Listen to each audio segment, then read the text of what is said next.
Si Vasudeva. Si Vasudeva ay ang ama ni Lord Krishna at asawa ni Devaki. Siya ay kilala bilang isang matuwid at banal na tao na nagkaroon ng mahalagang papel sa pagsilang ni Krishna sa kabila ng matinding paghihirap na dinanas niya mula kay Haring Kamsa, nabanta sa buhay ng kanyang mga anak. Nanatili siyang matatag sa kanyang pananampalataya sa Panginoon. Noong ipinanganak si Krishna, si Vasudeva ang nagdala sa kanya mula sa Mathura papunta sa Gokula upang iligtas siya mula kay Kamsa. Ang kanyang tapang at pagsunod sa kagustuhan ng Diyos ay nagpapakita ng espiritual na sakripisyo at dedikasyon. Sa talatang ng Srimad Bhagavatam 1.2.28 hanggang 29, ang talatang ito ay ng Srimad ay tumutukoy sa proseso ng espiritual na paglilinis o pag-unlad sa pamamagitan ng Bhakti Yoga o debosyon.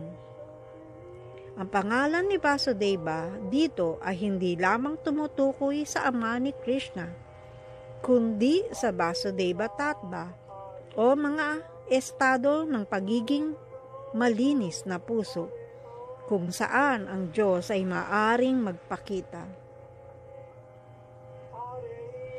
Ang talatang ito ay nagpapahayag na ang pagkilala kay Vasudeva Krishna bilang lahat-lahat ay isang palatandaan ng pagka-advance sa espiritual na antas. Si Vasudeva bilang ama ni Krishna ay isang perpektong halimbawa ng isang tao na inialay ang lahat sa Diyos. Ang kanyang buhay ay puno ng sakripisyo at debosyon na nagpapakita kung paano dapat linisin ng tao ang kanyang puso para maabot ang ganoong espiritual na estado. Sa literal, sa pamamagitan ng bhakti o debosyon, ang isang tao ay makakamit ang detachment mula sa mga makamundong bagay at nagiging mas nakatuon sa espiritual. Ang kwento ni Vasudeva ay nag-uugnay dito dahil isinasa buhay niya ang prinsipyo ng viraga, detachment, habang isinusuko niya ang kanyang mga personal na kagustuhan para sa kaligtasan ng kanyang anak, si Krishna, na isang sagisag ng Diyos sa kabila ng lahat ng hirap. Ang kanyang pananampalataya sa Diyos ay nananatiling buo at ito ang espiritual na leksyon na nais ituro sa mga mambabasa. Sa kabila ng mga panganib mula kay Kamsa, si Vasudeva ay nananatiling tapat sa kanyang tungkulin bilang tagapag-alaga ni Krishna.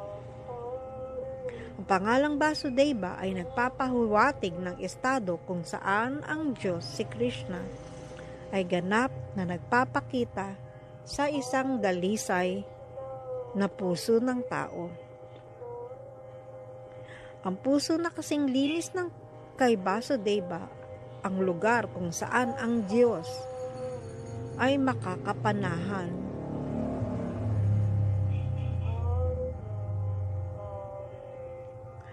Ang mga talatang ito sa Srimad Bhagavatam ay nagpapakita ng landas ng Bhakti Yoga, kung saan si Vasudeva ang perpektong halimbawa.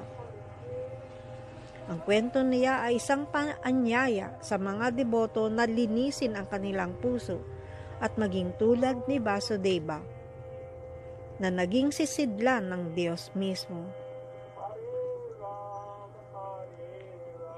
Sa kabuuan, ang kwento ni Vasudeva ay hindi lamang makasaysayan kundi isang espiritual na inspirasyon para sa lahat na naghahangad ng kalinisan ng puso at debosyon sa Panginoon. Aribol.